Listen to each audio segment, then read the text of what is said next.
메시지 성경 통독 제53일. 오늘 말씀은 사무엘하 23장부터 열왕기 상하 개요까지입니다. 23장. 이것은 다윗이 남긴 마지막 말이다. 이새의 아들의 소리다. 하나님께서 정상에 올리신 자, 야곱의 하나님께서 왕으로 세우신 자, 이스라엘에서 가장 이름난 노랫꾼의 소리다. 하나님의 영이 나를 통해 말씀하셨다. 그분의 말씀이 내 혀를 움직여 나타나셨다. 이스라엘의 하나님이신 분께서 내게 말씀하셨다. 이스라엘의 반석이요 산이신 분께서 말씀하셨다. 선정을 베풀며 하나님을 경외하는 통치자는 구름 한 점 없는 새벽 하늘 서강 같고 맑은 빗물 머금고 반짝이는 푸른 들판 같다. 나의 통치가 그러했다. 하나님께서 나와 구준 언약을 맺으시고 분명히 설명해 주셨으며 약속하신 말씀을 다 지켜주셨기 때문이다. 나를 온전히 구원해 주시고 내 소원을 남김없이 이루어 주셨다. 그러나 마귀의 신복들은 뽑힌 가시더미 같다. 손대지 말고 갈기나 괭이로 저만치 치워라. 그것들 불에 타 장간을 이루리라. 다윗이 거느린 용사들의 이름은 이러하다. 다그몬 사람 요세파세벳은 세 용사의 우두머리였다. 그는 창만 가지고 800명과 맞붙어 하루 만에 그들을 모두 죽였다. 아우와 사람 도도의 아들 엘르아살은 세 용사 가운데 두 번째였다. 그가 다윗과 함께 있을 때 블레셋 사람이 바스단밈에서 그들을 조롱했다. 블레셋 사람이 전투태세를 갖추자 이스라엘은 후퇴했다. 그러나 엘르아살은 버티고 서서 지칠 줄 모르고 블레셋 사람을 닥치는 대로 죽였다. 그는 절대로 칼을 놓지 않았다. 그날 하나님께서 큰 승리를 주셨다. 그 후에 군대가 다시 엘르아살에게 돌아왔으나 남은 일이라고는 뒤처리하는 것뿐이었다. 하랄 사람 아게의 아들 삼마는 세 용사 가운데 셋째였다. 블레셋 사람이 싸우려고 레이에 모였는데 그곳에 밭을 가득 심은 밭이 있었다. 이스라엘이 블레셋 사람 앞에서 도망쳤으나 삼마는 밭 한가운데 버티고 서서 블레셋 사람을 막아냈고 그들과 싸워 크게 이겼다. 하나님께서 또 한 번 큰 승리를 주셨다. 하루는 추수철에 이 세 용사가 30인가 헤어져 아들람 굴에 있는 다윗에게 합류했다. 블레셋 사람 한 무리가 이미르바임 골짜기에 진을 치고 있었다. 다윗이 굴 속에 숨어 있는 동안 블레셋 사람들은 베들레헴에 본부를 두고 있었다. 다윗이 갑자기 베들레헴 성문 곁에 있는 우물물이 몹시 마시고 싶구나 하고 말했다. 그러자 세 형사가 블레셋 전선을 뚫고 들어가 베들레헴 성문 곁에 있는 우물물을 길어서 다윗에게 가져왔다. 그러나 다윗은 그 물을 마시지 않고 하나님께 부어드리며 말했다. 하나님, 저는 이 물을 마실 수 없습니다. 그것은 그저 물이 아니라 저들의 생명의 피입니다. 저들이 목숨을 걸고 가져온 것입니다. 그는 끝내 물을 마시지 않았다. 세 용사가 바로 이런 일을 했다. 수르야의 아들이요 요압의 동생인 아비새는 30인의 우두머리였다. 그는 창으로 300명을 죽인 공을 인정받았지만 세 용사와 같은 수준에 들지는 못했다. 그는 30인 가운데서 가장 훌륭했고 그들의 우두머리였지만 세 용사만큼은 못했다. 갑수엘 출신 여호야다의 아들 브나야는 많은 공적을 세운 기운센 사람이었다. 그가 모압에서 새끼사자 2마리를 죽였고 눈 오는 날 구덩이에 내려가 사자를 죽였다. 또 그는 실력이 대단한 이집트 사람을 죽였다. 브나야는 창으로 무장한 그 이집트 사람과 막대기 하나로 맞붙었는데 그 사람의 손에서 창을 빼앗아 그 창으로 그를 죽였다. 여호야다의 아들 브나야는 이런 일들로 유명했으나 그 또한 세 용사와 어깨를 나란히 하지는 못했다. 30인 사이에서 크게 존경을 받았지만 세 용사만큼은 못했다. 다윗은 그에게 자신의 경호 책임을 맡겼다. 30인은 이러하다. 요압의 동생 아사엘, 베들레헴 사람 도도의 아들 엘하난, 하롯 사람 삼마, 하롯 사람 엘리가, 발디 사람 헬레스, 드고아 사람 이키스의 아들 이라, 아나도 사람 아비에셀, 후사 사람 십부게, 아호와 사람 살몬, 느도바 사람 마하레, 느도바 사람 바하나의 아들 헬렛, 베냐민 자손으로 기브아 사람 리베의 아들 이떼, 비라돈 사람 브나야, 가스 황무지 출신 히떼, 아르바 사람 아비알본, 바루홈 사람 아스마웻, 사알본 사람 엘리아바, 기손 사람 야센, 하랄 사람 삼마의 아들 요나단, 우르 사람 사랄의 아들 아비함, 마아가 사람 아하스베의 아들 엘리벨렛, 길로 사람 아히도벨의 아들 엘리암, 갈멜 사람 헤스레, 아랍 사람 바알레, 히그리 사람의 군사령관 나단의 아들 이갈, 암몬 사람 셀렉, 수르야의 아들 요압의 무기를 드는 자, 브에롯 사람 나하레, 이델 사람 이라, 이델 사람 가렙, 헷 사람 우리야, 이렇게 모두 37명이다. 24장. 다윗의 인구조사. 다시 이스라엘을 향해 하나님의 진노가 불타올랐다. 그분은 가서 이스라엘과 유다의 인구를 조사하여라 하는 말씀으로 다윗을 시험하셨다. 그래서 다윗은 요압과 자기 밑에 군지휘관들에게 명령을 내렸다. 단에서 브엘세바까지 이스라엘의 모든 지파를 두루다니며 인구를 조사하시오. 내가 그 수를 알고 싶소. 그러나 요압이 왕을 만류했다. 왕의 하나님께서 내 주인이신 왕의 눈앞에서 백성이 100배나 늘어나게 하시기를 빕니다. 그런데 왕께서는 도대체 왜 이 일을 하시려는 것입니까? 그러나 왕이 고집을 꺾지 않았으므로 요압과 군지휘관들은 이스라엘의 인구를 조사하기 위해 왕 앞에서 물러났다. 그들은 요단강을 건너 야셀 건너 갓지파의 계곡에 있는 성읍과 아로엘에서 시작하여 길앗을 거쳐 헤르몬을 지나 단까지 갔다가 시돈으로 돌아섰다. 그리고 두로 요새와 히윗 사람과 가나안 사람의 성읍들을 지나 브엘세바의 유다 네겝에 이르렀다. 그들은 온 땅을 두루다니다가 9달 20일 만에 예루살렘으로 다시 돌아왔다. 요압이 왕에게 내놓은 인구조사 결과는 건장한 군사가 이스라엘의 80만 명, 유다의 50만 명이었다. 그러나 인구조사를 마친 뒤에 다윗은 죄책감에 사로잡혔다. 그가 하나님을 신뢰하는 대신에 백성의 수를 의지했기 때문이다. 그래서 다윗은 하나님께 기도했다. 이 일로 제가 큰 죄를 지었습니다. 그러나 하나님, 제가 지은 죄를 용서해 주십시오. 제가 참으로 어리석었습니다. 다윗이 이튿날 아침에 일어났을 때 다윗의 영적 조언자인 예언자 갓에게 이미 하나님의 말씀이 임했다. 가서 다윗에게 이 메시지를 전하여라. 나 하나님이 말한다. 내가 너에게 할 수 있는 일이 세 가지 있다. 세 가지 가운데 하나를 택하여라. 그러면 내가 그대로 행할 것이다. 갓이 가서 메시지를 전했다. 이 땅에 3년 동안 기근이 드는 것이 좋겠습니까? 아니면 왕이 원수들에게 쫓겨 석 달 동안 도망 다니시는 것이 좋겠습니까? 아니면 나라에 사흘 동안 전염병이 도는 것이 좋겠습니까? 생각해 보시고 마음을 정하십시오. 저를 보내신 분께 어떻게 하려면 되겠습니까? 다윗이 갓에게 말했다. 모두 끔찍한 일입니다. 하지만 사람의 손에 넘겨지기보다는 차라리 자비가 많으신 하나님께 벌을 받겠습니다. 그래서 하나님께서 아침부터 저녁까지 전염병을 풀어놓으셨다. 단에서 브엘세바까지 7만 명이 죽었다. 그러나 천사가 예루살렘 위로 손을 뻗어 그곳을 멸망시키려 할 때 하나님께서 그 재앙의 고통을 아시고 사람들 사이로 죽음을 퍼뜨리는 천사에게 말씀하셨다. 이제 됐다. 그만 물러나거라. 그때 하나님의 천사는 여부스 사람 아라우나의 타작마당에 이르러 있었다. 다윗이 눈을 들어보니 천사가 땅과 하늘 사이를 돌며 칼을 뽑아 들고 예루살렘을 치려고 했다. 다윗과 정료들이 엎드려 기도하며 굵은 배로 몸을 덮었다. 천사가 백성을 멸하라는 것을 보고 다윗이 기도했다. 죄를 지은 것은 저입니다. 목자인 제가 죄인입니다. 이 양들이 무슨 잘못이 있습니까? 그들이 아니라 저와 제 집안을 벌해 주십시오. 그날 갓이 다윗에게 와서 말했다. 여부스 사람 아라우나의 타작마당으로 가서 제단을 쌓으십시오. 다윗은 갓이 전해준 대로 하나님께서 명령하신 것을 행했다. 아라우나가 눈을 들어보니 다윗과 그의 부하들이 자기 쪽으로 오고 있었다. 그는 그들을 맞이하고 왕에게 예를 갖추어 엎드려 절하며 말했다. 내 주인이신 왕께서 무슨 일로 저를 보러 오셨습니까? 다윗이 말했다. 그대의 타작마당을 사서 이곳에 하나님께 제단을 쌓고 이 재앙을 끝내려고 하오. 아라우나가 말했다. 내 주인이신 왕께서 원하시는 대로 무엇이든 가져다가 희생제물로 바치십시오. 보십시오. 여기 번제에 쓸 소와 땔감으로 뜰 타작기구와 소의 멍에가 있습니다. 제가 이 모든 것을 왕께 드립니다. 하나님 왕의 하나님께서 왕을 위해 일하시기를 빕니다. 그러나 왕이 아라우나에게 말했다. 아니요, 내가 제값을 치르고 사겠소. 하나님, 내 하나님께 희생 없는 제사를 드릴 수 없소. 그래서 다윗은 은 50세겔을 주고 타작마당과 소를 샀다. 그는 그곳에서 하나님께 제단을 쌓고 번제와 화목제를 드렸다. 하나님께서 그 기도에 마음이 움직이셨고 그로써 재앙이 그쳤다. 아멘, 아멘.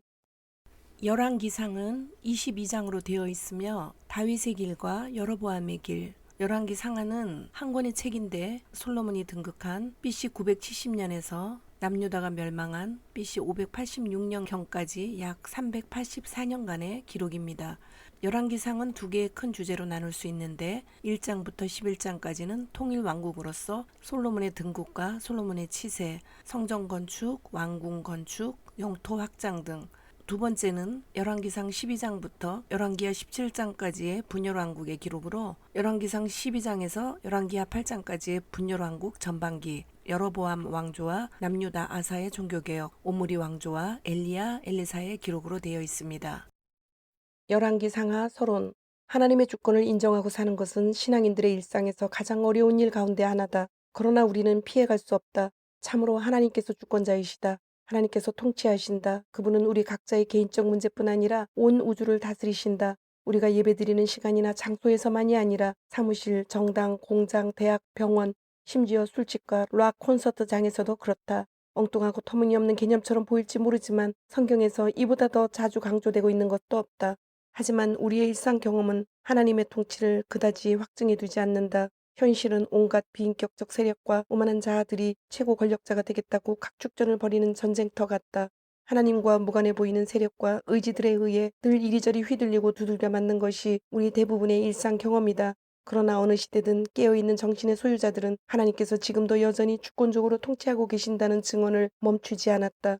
예수님을 가리키는 가장 오랜 호칭 가운데 하나는 왕이다.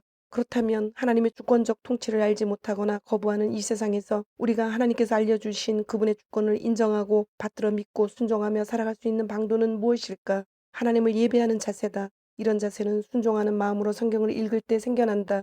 성경 읽기를 통해 우리의 사고와 행동은 학교 교과 과정이나 언론 보도의 내용이 아니라 하나님의 실제 안에서 움직이게 된다. 이렇게 예배하듯이 마음을 다해 말씀에 귀를 기울이는 과정에서 열왕기서는 하나님의 주권적 통치 아래 살아가는 이들이 어떤 희망을 가질 수 있는지에 관한 필수 자료를 제공한다. 우리 조상인 히브리 왕들의 이야기는 앞서 사무엘서에서 시작되었다. 그 이야기가 분명히 전해주는 것처럼 히브리 사람들이 왕을 갖는 것은 하나님의 생각이 아니었다. 그들이 고집을 피워 하나님께서 허락해 주신 것뿐이었다. 그렇다고 해도 하나님은 그 어떤 히브리 왕에게도 그분의 주권을 넘겨주신 바가 없다. 그분의 취지는 그 왕들을 통해 당신의 주권을 나타내는 일이었다. 그러나 이러한 취지는 제대로 살아나지 못했다. 500년에 걸쳐 40명이 넘는 왕들이 나타났지만 내세울 만한 성과는 그다지 많지 않았다. 빛나는 황금기라 불리는 시대, 다윗과 히스기야와 요시야 시대조차도 실은 그다지 빛나지 않았다. 인간이 제 아무리 좋은 의도와 재능을 가졌다 해도 하나님의 통치를 구현하는 일에는 턱없이 부족한 존재였다. 이러한 시각에 입각해 이 실패의 역사를 가차없이 폭로한 책이 바로 열왕기서다. 500년 역사를 들추어 왕을 갖게 해달라고 하나님께 뗐었던 히브리 사람들의 요구가 얼마나 어리석은 것이었는지를 밝혀낸 혹독한 증명서인 것이다. 그러나 수세기에 걸쳐 이 책을 읽어온 독자들이 깨달은 바가 있다. 바로 그 왕들이 일으킨 말할 수 없는 혼란의 와중에서도 하나님께서는 쉼없이 그분의 목적을 이루어 오셨고 그 일에 그들을 사용하셨다는 사실이다. 그렇다. 하나님께서는 그저 그들을 폐기 처분하거나 배제해버리지 않으신다. 그분은 그들을 사용하신다. 그들이 원하든 원하지 않든 알든 모르든 그들은 이미 그분의 주권적 통치의 일부다. 히스기야도 그것을 어느 정도 이해하고 있었다. 그는 아시리아로부터 구원해 주시기를 구하며 다음과 같이 기도한다. 위엄으로 그룹 보좌에 앉으신 하나님, 이스라엘의 하나님, 주님은 세상 모든 나라를 다스리시는 한 분 하나님이시며 하늘을 지으시고 땅을 지은 분이십니다. 하나님, 귀를 열어 들으시고 눈을 떠서 보십시오. 주님만이 하나님, 오직 한 분 하나님이심을 세상 모든 나라로 알게 하십시오. 열왕기하 19장 15절에서 19절. 하나님께서는 고발과 계시, 심판과 구원을 통해 당신의 목적을 이루신다. 이루어내고야 마신다. 하나님께서는 아시리아 왕을 두고 다음과 같이 말씀하셨다. 이 모든 일 뒤에 내가 있다는 생각을 너는 한 번도 해본 적이 없느냐? 아주 먼 옛날 내가 계획을 세웠고 이제 그것을 실행에 옮겼다. 열왕기하 19장 25절. 하나님의 통치란 바깥에서 부과되는 무엇이 아니다. 하나님은 우리에게 공의와 진리와 정의를 강제하지 않으신다. 그분의 통치는 안쪽에서부터 내밀하게 그러나 끈기 있고 확고하게 움직여 마침내 현실을 전복시키고야마는 실체이다. 열왕기서는 아무리 부적합하고 비협조적인 사람들의 무리 안에서도 하나님의 주권은 결국 행사되고야 만다는 사실을 탁월하게 증언해준다. 열왕기서를 읽는 유익은 실로 엄청나다. 무엇보다 하나님의 통치는 힘있고 경건한 사람들을 통해 효과적으로 구현된다고 생각했던 억측이 무너지면서 그분의 주권을 한층 깊이 이해하고 경험하게 된다. 온갖 유토피아적 계획이나 망상들의 현혹에서 벗어나게 된다. 그에 따라 아무리 문제 많고 죄 많은 지도자들 왕들이 우리 사회와 교회를 농단하고 있다 하더라도 그것 때문에 하나님의 통치가 무효화될 수는 없으며 그 어떤 현실과 상황 속에서도 여전히 은밀히 행사되는 하나님의 주권을 마음껏 기뻐하고 즐거워할 수 있다는 사실을 깨닫게 된다. 열왕기 상하 개요. 다윗의 길과 여로보암의 길을 심판하시는 여호와 하나님. 히브리어 성경은 열왕기 상하를 한 권의 책으로 보아 멜레킴이라고 하며 이를 번역하면 열왕, 제왕이라는 의미이다. 영어 성경은 원 킹스와 투 킹스로 구분한다. 기록자, 열왕기는 자체적으로 기록자가 누구인지에 대한 언급이 없다. 다른 성경이나 기록에서도 열왕기의 기록자에 대한 언급이 없어 정확한 기록자가 누구인지는 알 수 없다. 유대의 전승에서는 예레미야가 썼다고 보고 바벨론 탈무드에서도 예레미야가 자신의 이름을 제목으로 한 책과 열왕기, 애가를 기록했다고 한다. 다만 마지막 부분의 여호야긴 왕의 기록은 바벨론 포로기에 예레미야가 아닌 다른 누군가에 의해서 추가로 기록되었으며 대체로 열왕기의 기록자는 솔로몬의 실록, 이스라엘 왕 역대지략, 유다 왕 역대지략 등의 다양한 왕들의 자료를 모았고 구약의 책들에 능통한 사람으로 하나님의 말씀을 순종하면 축복, 하나님의 말씀을 거역하면 저주를 받는다는 신명기 사관의 관점을 가진 사람이라고 전해진다. 기록 배경, 통일왕국의 분열은 하나님의 말씀에 불순종한 솔로몬의 죄가 원인이 되었다. 다윗 왕으로부터 넓은 영토를 물려받은 솔로몬은 나라를 유지 발전시키기 위해 외국과 동맹을 맺고 암몬, 시돈, 헷 족속 등의 여인과 정략적인 혼인을 하였다. 또한 나라를 12개 지역으로 나눠 과도한 세금과 공물을 징수하였고 가나안인과 이스라엘인을 부역에 동원함으로 백성들의 원성을 사기도 하였다. 게다가 부인으로 맞은 이방 여인들이 자신들의 신을 섬기도록 허용하였다. 솔로몬은 그녀들을 위해 산당을 짓게 하는 등 종교적 관용 정책을 펼쳤다. 이로 인해 이스라엘의 우상 숭배가 만연하게 되어 하나님의 심판을 초래하였다. 10개 지파 연합의 북이스라엘은 남유다에 비해 인구도 많고 경제 규모도 큰 나라였다. 그러나 북이스라엘은 끊임없이 왕조가 바뀌면서 불안한 상태를 이어갔다. 북이스라엘은 9차례나 왕조가 바뀌면서 BC 930년에서 722년까지 212년을 유지하였지만 하나님께 죄를 범해 결국 아수르에게 멸망한다. 한편 12개 지파 중 2개 지파 연합으로 세워진 남유다는 종교개혁을 통한 여호와 하나님의 신앙을 회복하기도 했다. 북이스라엘에 비하여 다윗 왕가가 끝까지 유지되어 정치적으로는 안정적이었다. 북이스라엘이 멸망한 BC 722년 이후 BC 586년까지 136년을 더 유지하였지만 우상 숭배와 강대국을 의지하다가 결국 바벨론에게 멸망당한다. 기록연대 열왕기의 문법과 문체는 포로기 때의 특징을 보여준다. 열왕기하 25장에서는 바벨론 왕 에일므로닥이 여호야긴 왕에게 관용을 베푸는 모습이 나온다.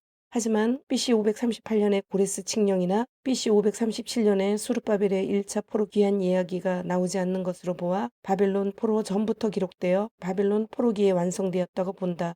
그 시기는 BC 560년에서 539년경 바벨론 포로 후반기로 추정할 수 있다. 기록 목적 다윗에서 솔로몬으로 이어진 통일왕국 이스라엘이 남북으로 분단되고 북이스라엘과 남유다가 멸망하기까지의 일련의 과정을 통하여 이스라엘 민족과 하나님과의 관계를 보여준다. 열왕기는 크게 세 부분으로 나눠지는데 솔로몬 통치 시대와 분열왕국 시대 그리고 남유다 시대로 나뉜다. 첫째, 솔로몬 통치 시대를 통해서 하나님의 신정을 보여준다. 하나님의 신정은 신명기를 통해서 말씀하셨던 순종하면 축복, 불순종하면 저주라는 신명기 신학의 연장선에 있으며 이러한 내용이 가장 잘 나타나는 것이 다윗의 유언과 솔로몬의 꿈을 통한 하나님의 직접적인 말씀이었다. 즉 이스라엘과 다윗 왕가는 오직 하나님의 말씀에 순종할 때에 하나님의 거룩한 백성으로 존재할 수 있음을 보여준다. 둘째, 분열왕국 시대를 통해서 하나님께서는 내가 여호와 하나님이며 너희의 구원자임을 지속적으로 말씀하신다. 하나님의 백성이 믿고 의지해야 할 분은 다름 아닌 여호와 하나님이시다. 결국 북이스라엘의 멸망은 하나님의 계명과 율법을 지키지 않았을 뿐만 아니라 여호와께서 하나님이신지 알지 못하고 각종 우상을 섬긴 결과였다. 셋째, 남유다 역시 북이스라엘의 길을 따라 하나님의 계명과 율법을 지키지 않았을 뿐만 아니라 여호와 하나님을 의지하지 않고 이방 나라를 의지하고 이방의 우상을 믿음으로 말미암아 멸망에 이르게 된다. 하지만 멸망이 끝이 아니라 하나님께서는 다시금 이스라엘을 회복시키실 것을 약속하므로 회복에 대한 희망으로 끝을 맺는다. 이스라엘의 2대 왕으로 40년간 통치하였던 다윗은 솔로몬에게 정권을 위임하고 생을 마친다. 다윗을 이어 왕이 된 솔로몬은 통치 기간 동안 하나님의 도우심으로 부강한 나라를 만든다. 그러나 솔로몬의 범죄로 인하여 이스라엘은 남과 북으로 나뉘게 되었다. 이후 남과 북의 수많은 왕들의 통치의 모습을 기록하여 그들이 하나님 앞에서 어떠한 모습으로 살았는지를 보여준다. 남북 왕국은 하나님 앞에 범죄함으로 멸망하게 된다. 하지만 열왕기하는 2차 포로로 끌려갔던 여호야긴 왕이 포로된 지 37년 만에 옥에서 풀려나는 것으로 끝을 맺는다. 하나님 앞에 죄를 범함으로 나라가 멸망했지만 하나님께서 여호야긴을 통하여 다윗의 왕가를 보존하고 계심을 알려주신다. 주님, 오늘도 말씀을 주심을 감사드립니다. 주신 말씀대로 오늘 하루도 주님의 모습을 닮아가며 말씀대로 순종하며 살도록 은혜와 용기를 주옵소서. 예수님의 이름으로 기도드립니다. 아멘.